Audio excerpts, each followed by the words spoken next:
Hello viewers, स्वागत आप सभी का मेरे यूट्यूब चैनल स्कूल ट्यूशन गुरुजी में। बच्चों, हम कर रहे थे आपका क्लास 8 का डीओए का जारी किया हुआ पेपर 2023 का पेपर 2, और इसमें हम करेंगे आज बच्चों सेक्शन बी।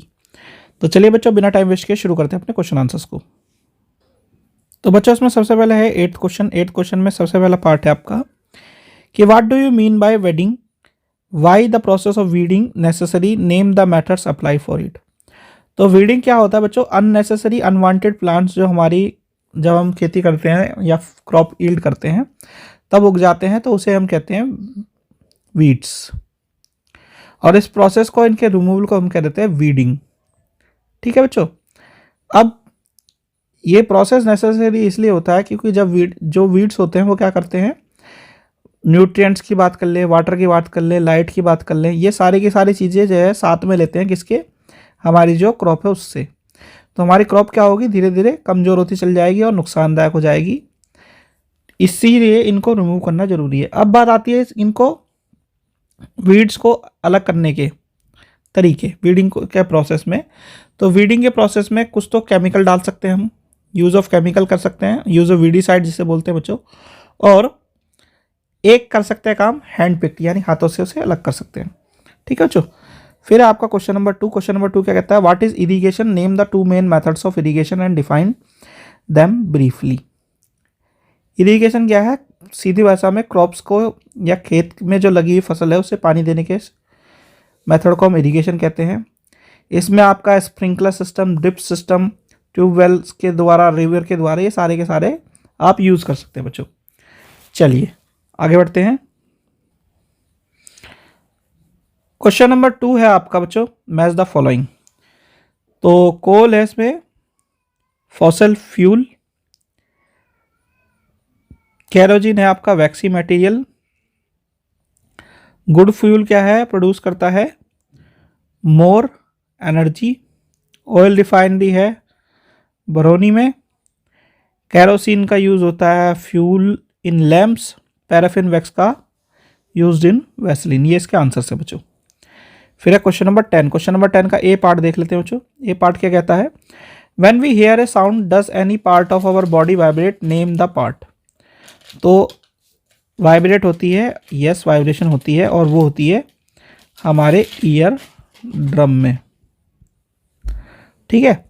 फिर इसका बी भाग देख लेते हैं, list 2 sources of noise pollution in your locality. तो कोई भी सोर्सेस आप लिख सकते हैं, जैसे कि लाउड स्पीकर हो गया, हॉर्न की आवाज़ हो गया, इंजन की आवाज़ हो गया, अगर इंडस्ट्रियल एरिया के पास में है तो जो आपको अच्छा लगे, लगता है कि वो है, उनमें से कोई भी 2 सोर्स लिख सकते हैं। फिर है we have learned that vibration is necessary for producing sound, explain why the sound produced by every vibrating body can not be heard by us. तो बच्चों, जो ह्यूमंस होते हैं उनकी जो साउंड कैपेसिटी होती है वो 20 हर्ट्ज से 20,000 हर्ट्ज तक होती है। इससे नीचे की और इससे ऊपर की आवाज़ हमें सुनाई नहीं देगी। तो वाइब्रेशन जो प्रोड्यूस होती है वो साउंड जो प्रोड्यूस हो रही है वाइब्रेटिंग बॉडी से प्रोड्यूस हो रही है, लेकिन इससे ऊपर और नीचे की साउंड हमें सुनाई नहीं देगी अगर इससे ऊपर नीचे की साउंड होगी तो। फिर है इसका दूसरा वाला भाग बच्चों, write any 3 methods to control noise pollution. 3 methods जो नॉइस पोल्यूशन को कंट्रोल करने के हैं वो आपको बताने हैं। तो इसमें आपका क्या है, अगर मशीन नहीं चल रही है तो उसे बंद कर देना, इंजन अगर ज़्यादा तेज आवाज़ करता है तो उसमें साइलेंसर का यूज़ करना, अगर आप स्पीकर का यूज़ कर रहे हैं तो उसे लो वॉल्यूम पे यूज़ करना, इन केस अगर पॉसिबल है तो पेड़ों को लगा देना बच्चों। ठीक है। फिर है आपका क्वेश्चन नंबर 11। क्वेश्चन नंबर 11 है आपका, an archer stretches his bow while taking aim at the target, she then releases the arrow which begins to move towards the target. Based on this information fill up the gap in the following statement using the following terms. यानी ऊपर terms दी हुई हैं और इस हिसाब से आपको क्या करना है, ये सारे के सारे फिल इन द ब्लैंक्स भरने हैं। तो सबसे पहला आपका, to stretch the bow the archer applies a force that causes a change in its shape. ये हो गया ए वाला आपका बच्चों। फिर the force applied by the archer to stretch the bow is an example of dash force. तो ये किस चीज़ का एग्जांपल है बच्चों? मस्कुलर फोर्स का एग्जांपल है। फिर है इसका बच्चों आपका, the type of force responsible for a change in the state of A motion of the arrow is an example of A dash force. तो ये डैश फोर्स कौन सी है? कॉन्टैक्ट फोर्स बच्चों, सी।